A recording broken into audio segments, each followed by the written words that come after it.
Hello, and welcome back to my YouTube channel. Thanks for watching. Please make sure you like, comment, share, and subscribe, and hit the notification button so you don't miss any of my videos. Shout out to all my subscribers. Special shout out to all my members. Thanks for being a part of the foodie community.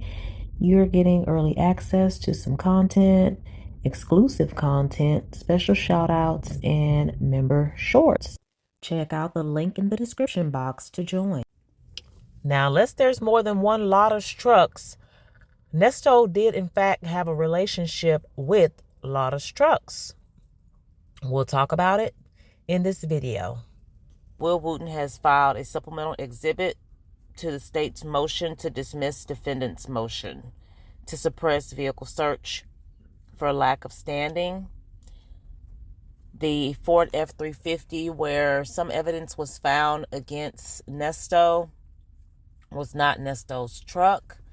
It belonged to Shirley Strawberry, and Shirley Strawberry was not legally married to Ernesto. So there's no grounds to suppress the evidence found in the truck. Now, we know it's true that they were not legally married. And then this evidence will provided, the supplemental evidence shows that, or is supposed to prove that Nesto fraudulently, and I was eating ice, guys, so my tongue is like frozen. The Ford F-350 was fraudulently obtained by Nesto without Shirley's knowledge. And I'm sure these phone calls will start coming back out again where the truck is discussed. And it doesn't seem like Shirley knew that truck was in her name. Nesto communicated to her that she had to go get the truck. But I think she assumed, and we all assumed, that it was because she's married to him, not because it was in her name. She also thought it was paid off, which he lied and said it was. But just so happened he was going to pay it off when he got arrested, when he got the clankety clank. So this is case number 24SC001723, State of Georgia versus Ernest Williams, a.k.a. Ernest Lavelt Williams, a.k.a. Nesto. Comes now the state of Georgia by and through the undersigned counsel and gives notice of filing the supplemental exhibit to the state's motion to dismiss defendant's motion to suppress vehicle search for lack of standing filed on January 24th, 2025. The state previously submitted that it expects that if called as a witness in this matter, Shirley Strawberry would testify that the defendant purchased a Ford F-350 vehicle and registered it in her name without her knowledge or consent. See state's motion to dismiss at 5. On April 18, 2025, the state received documents in response to a request issued to Westlake Financial Services, a financial services company offering automotive financing. Those documents include a motor vehicle credit application and a retail installment contract executed in connection with the purchase of the Ford F-350 at issue in defendant's suppression motion. See Exhibit I, Retail Motor Vehicle Credit Application and Retail Installment Contract and Security Agreement. The documents falsely and fraudulently purport to have been executed by Ms. Strawberry and include at least 5 forged electronic signatures made in her name. The vehicle credit application lists Ms. Strawberry's telephone number at the time the application was executed at 678, and they blocked out the number.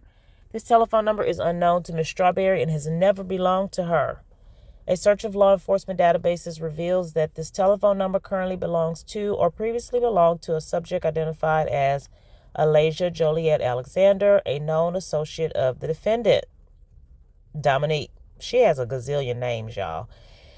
The application further lists Ms. Strawberry's email address as blah, blah, blah. This email address is unknown to Ms. Strawberry and has never belonged to her. The application further lists Ms. Strawberry's employer as Premier Networks with the telephone number 770, blah, blah, blah. A search of law enforcement databases indicates that this telephone number is not associated with Premier Networks. Moreover, Premier Networks is headquartered in Sherman Oaks, California, and presumably would not use a telephone number with the 770 area code, which serves the Atlanta metropolitan area. The application further lists a subject identified as Carlos Lamont, as Miss Strawberry's nearest relative, like her brother. The application describes Carlos Lamont as a friend and lists Carlos Lamont's telephone number as 424, blah, blah, blah. A search of law enforcement databases reveals that this telephone number currently belongs to or previously belonged to a subject identified as Earl Lamont Dunbar, a known associate of the defendant. The defendant has made numerous lengthy telephone calls to Mr. Dunbar at the telephone number while incarcerated at the Cobb County Jail since his initial arrest in this matter. Finally, the application lists the subject identified as Falta Ellis as Ms. Strawberry's additional reference and lists Falta Ellis's telephone number as 404. A search of law enforcement databases reveals that this telephone number currently belongs to or previously belonged to a subject identified as Jasmine Dominique Ellis, a known associate of the defendant. Now, I wonder why they didn't say if that was the same associate as Alasia Joliet. Ms. Strawberry has no knowledge of any individual using the name Carlos Lamont or of any individual using the name Falta Ellis. It is believed that Carlos Lamont and Falta Ellis are both fictitious persons whose identifying information was fraudulently created and used by the defendant for the purpose of committing a crime or fraud in connection with the purchase of the Ford F-350 at issue in the defendant's suppression motion. It is further believed that the telephone numbers and email address described above, none of which have any legitimate connection to Ms. Strawberry, were intentionally used to conceal the fact that Ms. Strawberry's name, date of birth, social security number, and other identifying information were used in connection with the purchase of the Ford F-350 at issue in the defendant's suppression motion. For these reasons, and for the reasons set forth in the state's motion to dismiss defendant's motion to suppress vehicle search for lack of standing, filed on January 24, 2025, the court should dismiss the defendant's motion to suppress vehicle search on grounds that any subjective privacy expectation the defendant has asserted in the Ford F-350 at issue is not an expectation that society is prepared to accept as legitimate and objectively reasonable because the Ford F-350 was procured by fraud. As a result, the defendant lacks standing to challenge the search. Respectfully submitted this 21st day of April 2025, Bonnie T. Willis and John W. Will Wooten. All right, let's look at the document so we can see the connection between the purchase of this F-350 and the credit card transactions to Lara'S trucks on Nesto's RICO. Signature.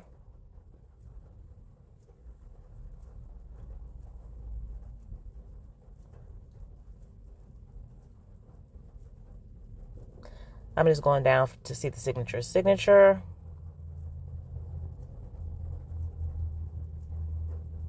$126.20.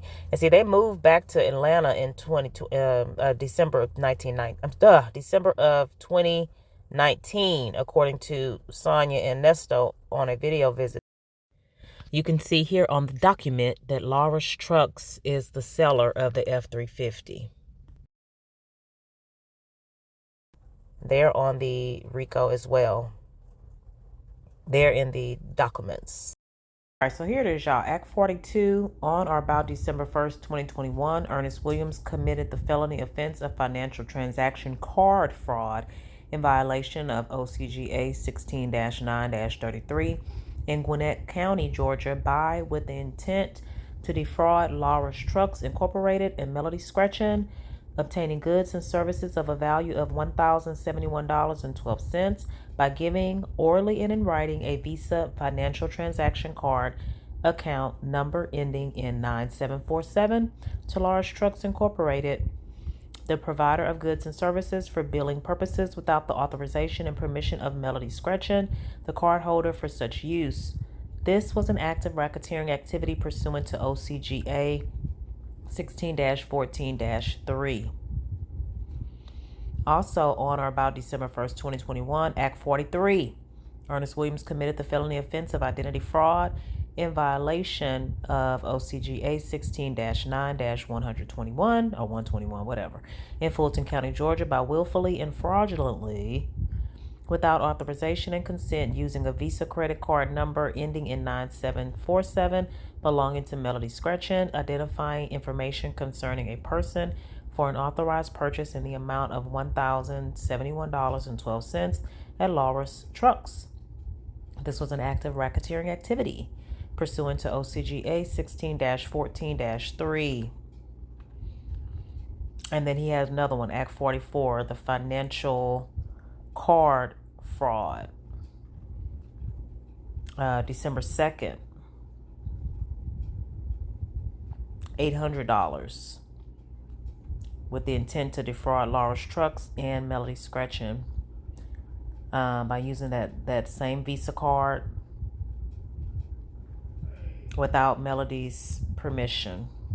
Okay, also in Act 40, I can't even remember the last one I read, 45, Act 46, Act 47, and Act 48. It was a different card used for acts. Wait a minute. How many of her cards did he use? He used one ending in 9747.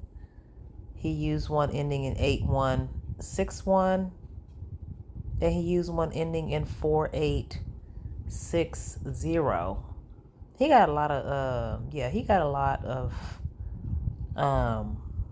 counts using 3 of that girl's credit cards at Lara'S Trucks.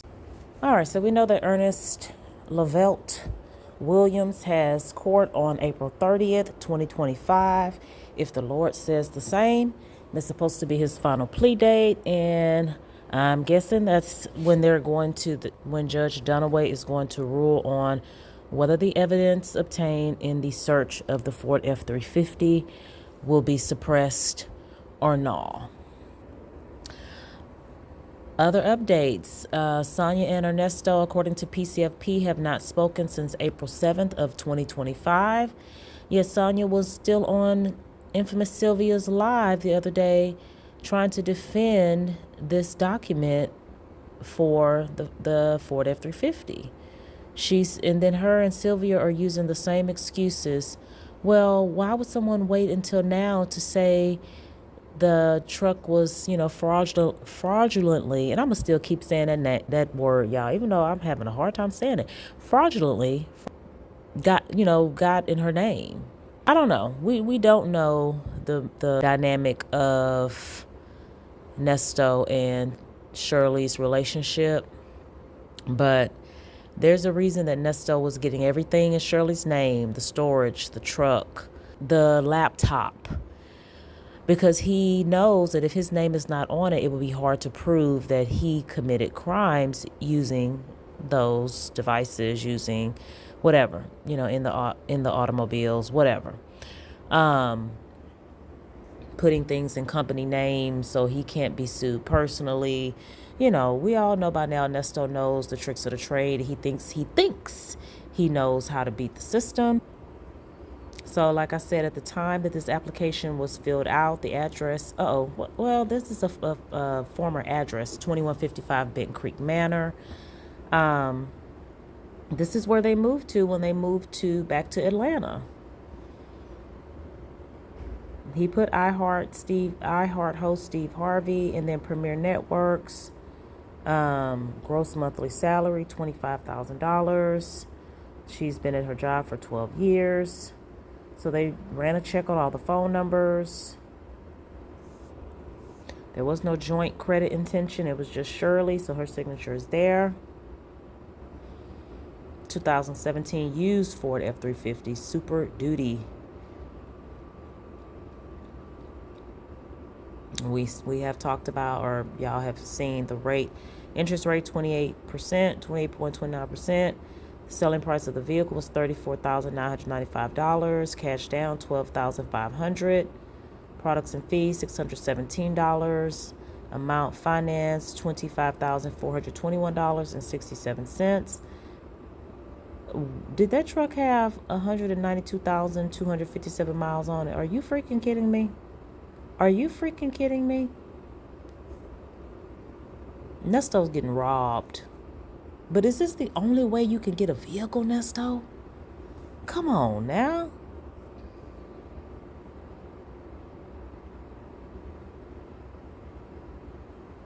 So this is why he was going back to Lara'S Trucks. He had already gotten a vehicle from them.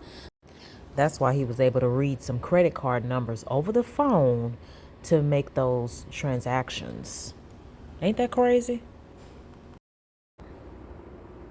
Lara'S Trucks, you got. They're in the Rico with his scamming ale. With his scamming ale.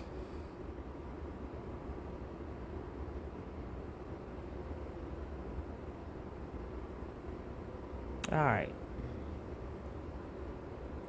Desiree Torres trying to get over on the Hispanics. All right, so drop down in the comments and let me know what y'all think about this. How do you think the judge will rule? I mean, I'm sure Jeff Dunaway, Eric Dunaway, is his name Eric or Jeff? If Eric Dunaway, Judge Eric Dunaway is fair. But it looks like there's a lot of evidence stacked up against Nesto. So I think more than likely the evidence will not be suppressed. And that doesn't mean Nesto's not going to take a plea. Well, if there's a deal, which there's probably not. And if there's probably not a deal, Nesto's not getting out. Not doing 3 years time for all of this stuff. Nah. But good luck, Nesto. Innocent until proven guilty. Thanks for watching. Bye.